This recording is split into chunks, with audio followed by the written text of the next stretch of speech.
welcome to another episode of the Roll Wise podcast, the show where we talk about things related to tabletop RPGs and all that stuff. Today, we're actually going to be going out on a limb and talking about kind of the industry, a little bit of tabletop RPGs. We had a question that kind of got us to scratch our heads a little bit, and we decided we wanted to talk about it on an episode. And so we want to thank, of course, first our viewers that go ahead and jump in those comments. We love interacting with you. We like seeing what you guys have to say, and of course, sharing your experiences. And of course, if you do like the show and everything like that, and you want more people to join in on these conversations, don't be afraid to like, subscribe, and do all of that business. I Yeah, hear the algorithm is a terrible, terrible thing to fight against. we definitely love to have these conversations with you about questions that you ask, or industry questions, or opinions. We definitely have a lot of thoughts, so we always like sharing them with you guys. So, And you notice how we said we don't have a lot of good thoughts. We just have a lot of thoughts. We obviously just yeah, it's I, true. I have a lot of good thoughts about the tabletop role-playing game industry. I have a decent amount of vitriol at this point towards Hasbro specifically. Hey, it wasn't me this time. But if we're going to be kicking Hasbro, obviously it's going to be Brent that should take the reins there. That's been the theme, Jeff. Don't take it away from him. But it doesn't count. You don't get a drink if Jeff says it. Yeah, first. no. Yeah, the unofficial Roll-Wise drinking game. How often is Brent able to shoehorn kicking Hasbro? Hasbro or Watsy. And it's 2 drinks if it's completely out of left field. Yeah, but since we're actually talking about the industry, I feel like it's only a 1 drink kind of situation. So grab your lemonade, and I think it might be a sip this episode. Sip, so no one dies. You want to pace yourself, is what Brett is saying. Drink responsibly, everybody. Drink water. Stay hydrated. Exactly. I didn't realize this was that kind of episode. Okay, so first and foremost, I think everybody remembers that, that anybody that's really followed the situation knows that Dungeons and Dragons or WotC, Hasbro, some evil overlord somewhere, created an encounter level 20 situation with themselves. We're saying in the D&D theme, and they basically shat the bed, I guess. And they put the OGL I was going to out say there. something else colorful, but probably not appropriate for YouTube. So I don't know if that was appropriate. Shat the bed's a good one. I used an A instead of an I. Maybe that won't get caught. But I mean, really, they created the situation themselves by, first of all, having content that was, I would say, diminishing in quality. I mean, there were still some okay releases and all that stuff, but I mean, unforced errors everywhere you went. And then on top of that, they had this OGL situation, which basically was like a big old slap to the face of all these these creators that had supported their community and their game for so many years, that it spawned kind of a revolution of thought in terms of like who was doing what in the art role-playing industry. And I think that, we had talked a little bit at the end of the year, like, what do we kind of think that 2024 is going to look like? It feels like so long ago that I honestly... Well, and there's been so many things that we couldn't anticipate happening, like Wizards of the Coast letting go of so many employees, like just running in the bare minimum of what a publishing company probably should run at is like a total surprise. I mean, it shouldn't have come as a surprise, because I mean, basically during their investor calls, they were just like, we want to generate money. We want to build a money printing machine. And nobody was like, do you want to build any adventures? Yeah, but if they built a money printing machine, it would print all the money wrong, just like the deck of many things. It's true. They'd be like, how do you know it's counterfeit? Well, because it has a dragon on it. Like, there's a wizard where the president's supposed to be. Yeah, not implying that Wizards of the Coast is actually printing counterfeit money. But the concept being is that, is there going to be an oversaturation of new games that are kind of in that D&D adjacent sphere? And just to name a few off the top of our head, I think the first to really kind of get themselves out there was Tales of the Valiant. They had Project Black Flag that was released very quickly, if I recall, like in the entire timeline. Because obviously, since this isn't scripted, I don't have a list of notes of when these are released. Well, yeah, I think they announced very early, and then Basic Role Playing, Chaosium did another edition of Basic Role Playing. They said, hey, you can use this. And then I think shortly after, MCDM said, we've been planning on doing this, but we're going to put this out now. And then Shadow Dark was also announced around the same time, which I think that was in production beforehand, but it was still announced. Yeah, it might have been, but I mean, they announced it, shortly after. Yeah. I mean, Critical they had the door Role, open. Critical Role, just months after, announced both of their games, Candle Obscura and Daggerheart. Which again, I think they said that they had been working on it, but of course the announcement came shortly after. Like, and especially for like Critical Role, it was basically WotC was like, we're taking a large percentage of the money that you're making now. You're making money off of our backs, so we want some of it back. A lot of it. Like they wanted a pretty big portion for their production, which I think that was definitely a response. So there's a few. Are there others that I can think of? Well, I mean, we now there's know DC20, like obviously. DC20, yeah, Distal, which we've talked about. And so there seems to be a lot of games in this, and I think that so Brent, why don't you tell us what the question what was the heart of the question? It was like, the heart of the question was basically, is there a feeling that there is going to be a glut of these DC20 / D&D adjacent games due to WotC's announcement with OGL and kind of the environment that they built, and I think and that was kind of the heart of the question. And I think essentially the answer is yes, because what they did is they basically made they made a market for it. Like they made a demand. They made people go, we want something other than this company that continues to have bad press, and do things I don't agree with. And so there was a demand, so people started making games that are D&D adjacent, D20 games, and that sort of thing. So yeah, probably, but I don't know if that's necessarily a bad thing. I don't think it's I don't think it's necessarily a bad thing.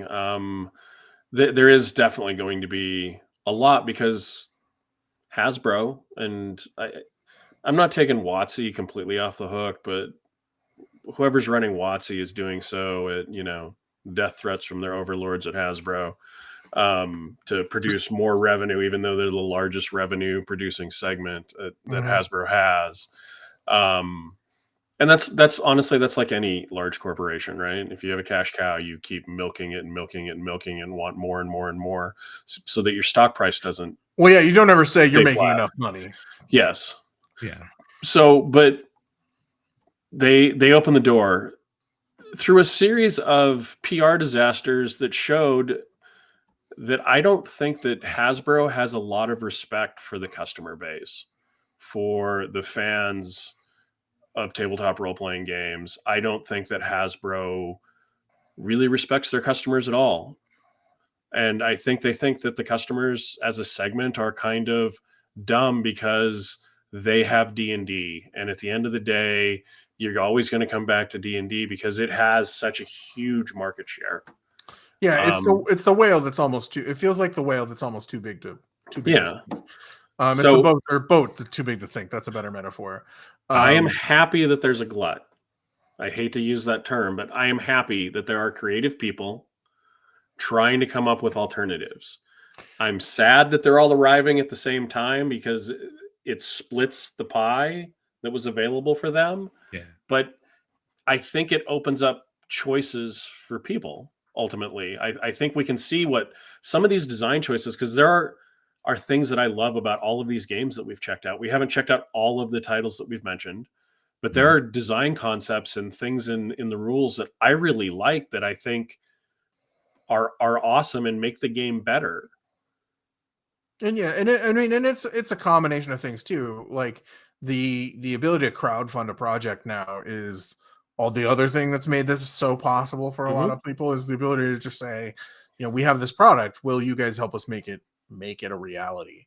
And that combination of like demand and the ease of doing that now is it. Yeah, you're gonna make there is a glut of not just D20 games either. I actually would say it's not just D20 games. I would say there's a lot of role playing games out there right now. I mean, and there always has been, but there's a lot of more higher ticket, bigger bigger budget, sure, bigger budget, higher production blockbuster value. games, higher blockbuster games out there.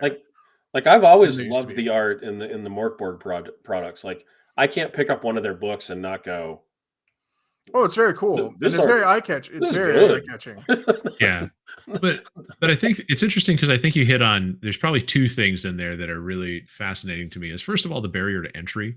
You know, it's so much lower because truth be told, if you have your own art assets that you can generate on your own or something like that, you can get access to editors and stuff like that to put together your PDFs, and you can go direct to market. You know, you can go drive through RPG or something like that at a pace and accessibility that wasn't really a thing back in the 2000s. So there's probably a lot of good homebrew tabletop RPGs that people were playing back in the 90s that just faded out of existence because, you know, that was only one table in Montana that played this really epic, cool high fantasy game because it just didn't have any way to be shared, or people didn't have the accessibility to a publisher to get the thing out there. The second thing that's really interesting to me is that the fact that, you know, everyone got that fire under their ass that basically said, I want to do that thing I've been thinking about doing for so long. And I feel like in a weird way, this kind of the same trajectory seems to be with like craft beer. Now, I don't drink as much craft beer as I used to.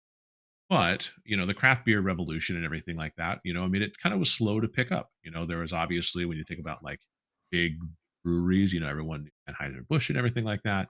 But all of a sudden it was like, you know, once those people started losing their market dominance because they were kind of like meh, and microbreweries and stuff like that hit, I mean, it just kept growing and growing and growing. And people really were excited about all these different breweries because, you know, they were looking for new things, you know, and so in the tabletop RPG world, I feel like can be new stories, new mechanics, you know, new settings to explore. And I feel like for the longest time, a lot of those types of things were being created, but they were just being created for fifth edition. And Right, so now 100%. people were, you know, people are taking that energy, they're putting their stamp on it, and they're going different directions because there are opportunities to not only hit yourself to edition, but now you can hit yourself to Pathfinder. You can put yourself out there with these different licensing agreements, and you have flexibility to do more with it. And I mean, a perfect example is Bob the World Builder is putting out Dell. He's kickstarting it right now. This is not a plug for him, but I find it fascinating that he put out a book about building better dungeons and put it in fifth edition and in Shadow Dark. Yep. Super smart. I mean, that was, I mean, good for him for putting something out there to kind of tap into that kind of like, let's build the better dungeons and get, you know, get a book out there that kind of could span more than one type of system. Well, yeah, and I also think it's cool, and we've seen more of that too. We saw it with Nightfell. Nightfell did the same thing. They had fifth edition version and a Pathfinder version. And I think the other thing that's really neat is some of those people that were just like, "Oh, I'm just going to keep pumping out supplements for fifth edition because that's how I'm making my money." And then, then you know, them saying the OSR coming up and being like, "Hey, we own this. We're going to take part of whatever you make of it, and we can use it later without ever telling you about it or paying you for it." I mean, that made a lot of people be like, well, maybe I should do my own thing. And I think that's important. And I think that's been amazing. And it's opened this floodgate for other people to do creative stuff and put stuff out there through. And like you said, like barrier to entry has been too with like Kickstarter and everything. Like I think it's great. I think demand. Yeah, I think it's great, and I think the other thing that I think about it is I guess one of the things that I hope for out of this whole thing is that someday when people will say, "Oh, you play role playing games," instead of "Oh, you play D&D," because like it's hoping that they'll hoping that the realization that other games are out there and other games are good, and there's a ton of other games for people to play that aren't D&D. It's the hope that will shine through on this. Kind of the hope that the hobby is more well recognized. just more than D&D. Like there's more stories than just fantasy stories that you can play in these games. And there's more way to do high fantasy than just by playing D&D. Yeah. And I think it's kind of fascinating, like I said, you know, with those other things, but it is like when you think about the types of stories and all that kind of stuff that we've experienced, just doing the system hopping that we've done, even though we really haven't glomped on to a major campaign, you know, as part of our plays and all our actual plays and everything like that. And I think that we suffer from the working class gaming session where it's just like, oh, we got it, we're getting everybody together. And don't get me wrong, I wouldn't trade my current gaming schedule for anything because we are playing more than we've been able to play in years. forever. And so am happy as a clan, but we are playing like 2 hour sessions, which like momentum killing 2 hour. Like I feel like there's just something about a 3 hour session that we can just get more done in than a 2 hour session. I don't think the 2 hour sessions are the problem. I think the problem is when you have to take long breaks. Like It's that'll kill true. momentum. That'll kill momentum faster than anything. When you're like, oh, so and so's not going to be here tonight this week, or so and so's not going to be there next week, and I understand it happens. That's what I'm saying. Yeah, no. Anybody who listens to this that's in our gaming group, I'm not bagging on you. Yeah, it happens. We've all got it's schedules. fine. I've bailed before. It's just that as that adds up, as a GM, you start thinking, oh, well, maybe this game isn't fun. For one, I know I do whenever like people are, it's like, oh, well, I can't keep people interested chronically missing for some reason. Yeah, I can't keep people interested in this game, and then my interest starts to wane a little bit. Like I was so excited, and then there's this big gap, and it's just hard. But the 2 hour sessions, they'd be nice if they were a little longer, but I'm old and I get tired. Yeah. Well, no, we all committing have to a 3 hour session. We all have. If we could do it, I would schedules. I would do 3 hours. 3 hours might be better. Whether it's workable for our group the way it is right now, I don't know. But that's tricky. I'm glad that we're meeting as often as we are with 2 hours because I'd rather have that than scheduling 4 and only having 1 out of 4 sessions actually occur. That's like true. I think we're getting in more gaming. Yeah, net gain. But I get what Mike says. There are times where I'm like really into it, and we're going at a good pace, and then we hit, and I was part of the decision making process to go for a 2 hour window. So but maybe we revisit it and all that stuff. But I mean, at the end of the day, I mean, honestly, I feel like if you have the ability to, and this is where this is why it's so funny to be like that we kind of compare this with microbrewery, and at least in my mind, is that. Like when somebody goes, "Oh, did you try that new IPA?" I'm supposed to have this unlimited amount of money that I can spend on beer. And then if I go, "Oh, did you pick up that new DC-20 Kickstarter?" People go, "How much money do you waste on games?" Oh yeah, 100%. As a Warhammer ex Warhammer hobbyist, it always surprised me. Is that a soft X in parentheses? Well, I don't play anymore, so I'm not buying anything. Okay. But the thing is the thing about that is like people are like, well, your hobby's expensive, and I was like, have you ever been skiing? Like once? I've had this debate with a lot of people because a lot of the people that I've worked with and that I've hung out with, like my hobbies have not been their hobbies. Like, how do you play so many video games? You play board games? Why do you play board games? Why do you play role-playing games? You play Magic the Gathering? What the hell is that? And the amount of money I spent on that. I had a friend who had a mountain bike. This is not a shot at him. This was his hobby. But he didn't race the bike. He rode it around. But his favorite thing was trying to make that bike lighter and lighter and lighter, which meant newer and lighter and more racing-like components. And he had a bike that I don't know, just off the top of my head, was probably several $1,000s in the garage to ride around with his kids. But he loved tuning it. It was a relaxing thing for him. Ordering new parts, right? Getting those in, going, my bike's 6.5 ounces lighter than it was last week, and like that was a huge thing. But he spent finding someone. Yeah, he spent a ton of money on it. I know people that have 4 side-by-sides. Yeah, at I don't know, $11,000 or $12,000 a piece. And if that's your thing and you use them and you have fun, knock yourself out. But what is a side-by-side? The little 4-wheel, we used to call them four-wheelers when they first came out, but now they go 138 miles an hour and have a small roll cage. Yeah, they're like people sitting in them. Yeah. Oh no, they're fun. Yeah, and 2 people consider them as what they're called side by side. But I mean, really, like honestly, it's if you have a hobby, and we've diverged a little bit from just talking about D20. But if you have a hobby, like it's expensive, you're going to spend money on it. If you decide I'm going to go to the theater every week, that's going to be expensive if you look at it at the end of the year. Like hobbies are expensive. It's what you I mean, but you get pleasure and relaxation, and you get a lot of positive things. If you go hiking or camping, the shit that you buy to go hiking or camping is going to be expensive. Like it's just what you're. It doesn't have to be, but it can be. Right, but people do. Like what I'm saying is, No, people do. do. No, Yeah. you do.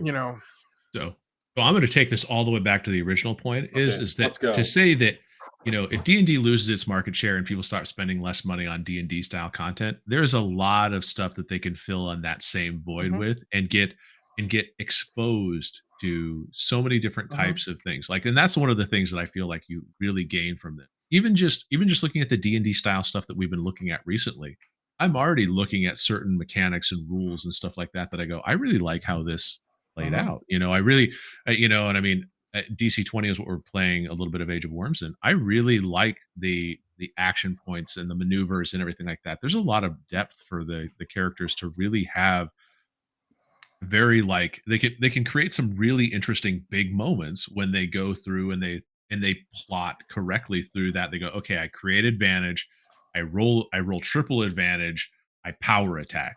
There's no I'm like so unlikely to miss, but I just like smash this mob, and it's just you just create this really cool moment. And I feel like that's like I don't feel like I was able to create as many cool moments in D&D because we were always playing such low level that it felt like all you were doing was like well, there's well, that, you're just not as heroic as you think at first level. But anyways, go ahead, Jeff.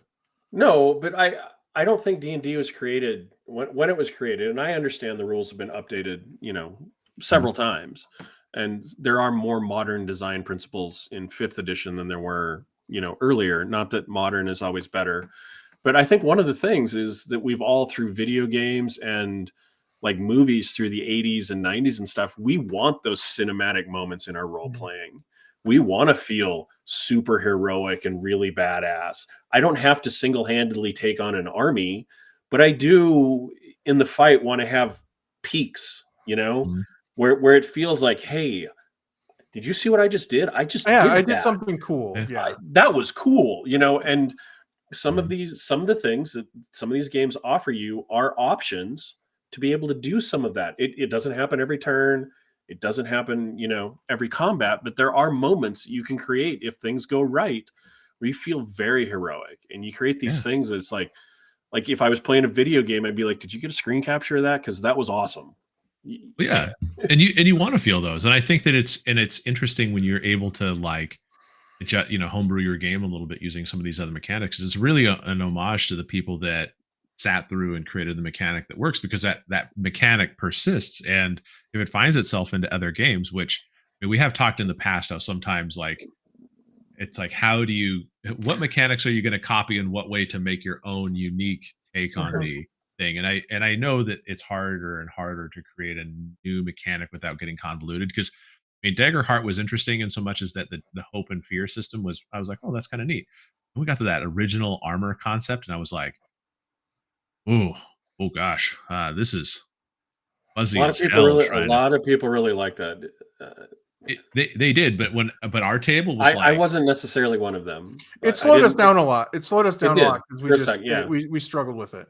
And I think that, and I don't know, the thing about mechanics is I think one thing that some of the other games do well that D&D still struggles with is like you want those epic, memorable moments.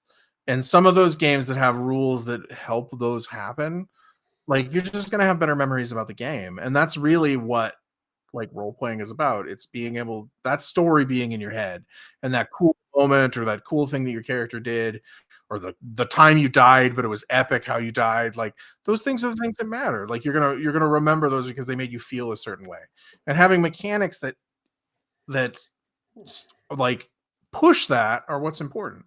Versus D&D, which has some stale mechanics in it still, unfortunately. D&D, because they're the largest, has to hang on to a lot of familiar things. And it encourages a mindset. It encourages a D&D mindset. It does. The other thing I was going to say really quick was, and I think we touched on it, but a lot of the people creating these games have been creating content for 5th edition through the OGL. So they've already been designing game content. They may not have designed an entire system before. Some of them may have. I don't know everybody's backgrounds. But but a lot of them are skilled doing this that have had very successful projects, for D&D related stuff. And they're doing some stuff on their own and taking all these things that they learned and all these ideas and all that creativity and creating new things that deserve to be looked at. I'm not saying nobody can back every Kickstarter available. Nobody can. And if you can, you should. Yeah, if you happen to be part of the 0.1%, then maybe you should. You should throw a pledge in for everyone. And you should let us know so we can start one and you can give us money. We would like to come over to your house and play some of these new games that we weren't able to get in on. But no, I'm just saying they deserve a shot because there's some cool stuff happening, amongst the glut. The sad part will be is that some of them may not succeed. But they have the opportunity, and they have the opportunity, and they're going to get at least some of their ideas out there, and somebody's going to see that, and some of those ideas we're going to see in role-playing games down the road, because we've had this talk before. I don't know if we've ever done it on camera. That I don't know how many original ideas are left in the TTRPG space. Like, people take their own twists and flavors, and borrow mechanics, right? Iterizing. Iterizing. Yeah, there's the safe word. Iterizing. Yeah. Well, that's what it is. It's people iterize and specialize and build mechanics off of other mechanics, and like some people's interpretations of the mechanics are amazing, and those and they deserve a chance to live if possible. So I always say one of the things that I always say about art is, like, sometimes it's just, I think it's important to give money to art, whatever that art is, just so it exists, because that person has the right to create it, and they should have an opportunity to create whatever art that they want to, and it should exist in the world. So if you have an opportunity to help an artist of any type, whether it's on Kickstarter or buying a print or whatever, I always suggest that people should do that, because that person's art, if you like it at all, they deserve to be making it. Yeah. And on top of that, I mean, because we're in the role-playing world, I mean, if you have a chance, and you know what, maybe not every table can do this, but if you have the ability to play lots of games, play lots of games. Like, the one thing that was really weird about the whole D&D thing is that a lot of people have hitched onto the D&D wagon, and they had been like, that was like their jam. They had there was no other zone outside of the D&D zone. And don't get me wrong, you're playing the biggest role-playing game in the world, so you're part of an amazingly large and awesome community. So I can't fault anyone for that. But when a company, but now you don't have to begrudgingly go, oh, well, I still have to play my D&D game, even though they send Pinkertons to people's houses and like all of these types of things, like, share the love, share it with these creators, so that if you find them mired in a controversy, like they are actually using some sort of, children labor in some country that doesn't demand a higher age for their employees, then you can go, oh, you know what, I'm done with this company. I just want to say this is my favorite episode because it hasn't been me being the bad guy the entire time. Thank you. Thank you, guys. If you have a product that hasn't been released yet and somebody on YouTube gets a hold of it and you're going, wait, how did they get that? And somebody comes back and says, we sent it to them. Send the Pinkertons. Sending the Pinkertons to that person's house is a little tone deaf when you're the dumbass who sent the product out in the first place. Especially when 2 weeks later you start an early release program for your backstory. That's a bad PR move. It was pretty terrible, but I mean, but you guys get it, right? Like, I mean, if we should reward people being good companies. We don't want to reward people just because they're the Titanic of the industry. Right, 100%. And I think that's one of the good things about this is, I think if we cut into the if we gaming public as a whole cut into that monopoly even a little bit, like, I think it's good. Spread the love around a little bit. There's a lot of people that have worked for Hasbro and WotC making D&D stuff who are making independent stuff now and should probably they deserve they've had a ton of talented people over the years. Like, don't get us wrong. Like There's been a lot of talent there, but yeah. And there's been a lot of talent that they've let go recently, even. Yeah, maybe recently, sure. But there is so much out there. There are so many games out there. And please, for the love of God and everything that's holy, do not make cyberpunk characters in your D&D. Just pick a different game. I don't care what game. Just pick a different one. I don't care if it's a cyberpunk D20 game. Just don't do it in your D&D game. This is a very specific in reference, and we're sorry that you aren't here for the full thing.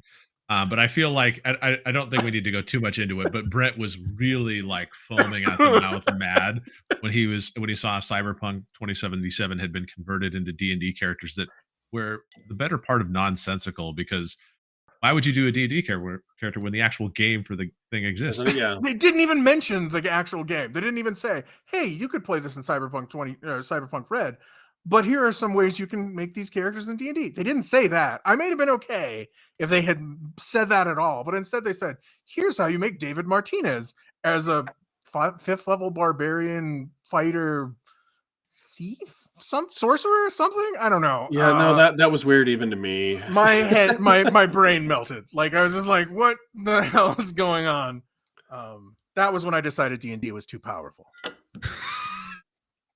Well, because there's a certain part of the population, a very large part of the population, that the only thing they know about tabletop role-playing games is that D&D exists. I know that, but that's why the article should have pointed them in a direction of a different game. Yeah, somebody should have said there is a Cyberpunk Red role-playing game. Yeah, where you can do all of this stuff because the game's designed for it. I think my favorite part about this is when Brent is just like, "They're too powerful. They must be stopped." And that's how Brent's Cyberpunk 2077 game started. I was just, I don't know. I was mortified. I was shook, as they would say. Shook. Well, that's fair enough. So I guess with that being said, we could continue to ramble for hours. As good friends, we can literally talk about anything from A to Z. It doesn't really matter. We'll just go in whatever direction the winds take us. But I think we've addressed the question to whatever degree this addresses it. The answer is yes, but it's a good thing. It's yes, there's going to be a glut. Yes, there's going to be too many games in the space. Not every game is going to succeed. We're going to be very sad about that, but it is going to be a great time for us to be able to look at all these different games, and we're really interested in playing them. So if you have a link, let us know. We do have a limited budget that we can go parse out. We figured it out and play games. So not to say that we want to buy every game, because we can't afford every game. Need that 0.1%er to do that for us. I don't know, any game that spikes my interest, I usually will figure out a way to pick up. We find a way, but we're not aware of every game. Like, exactly, you may know of games that are high fantasy that we didn't mention at all in this video, and it isn't because I don't think we omitted any titles that we were directly aware of. Like, it wasn't intentional if we did. But if you know of those, leave a comment down below. Tell us about them. Tell us why we should take a look at them, because we've had people tell us about games and we've gone out and tried to play them, tried to see what they were like, and we will give our opinions and share them with you. We will definitely try and play them. Yeah, we're excited about it. So, okay. Well, with that, if people want to continue to converse with us, you can reach us on Mondays during our live stream. We're going to try to open up periods after we're done live streaming to do things like questions and answers. Just kind of chat with people that are around. Okay, it's a complex term, Mike. I can understand why. Q&A. And if obviously you want to just talk on our comments and help us with the algorithm, Jeff, how do they do that outside of? Outside of YouTube, you can reach us on Facebook, Threads, Twitter, or YouTube by searching for @Rollwise. You can also email us, rollwiseguys@gmail.com. And as always, thank you for everyone who stayed this long and listened to us talk shop about games. It's something we're very passionate about, and we always look forward to sharing the conversation with you. So thank you. And as always, roll well, roll wise, and be safe out there, everybody. Thanks. Yeah.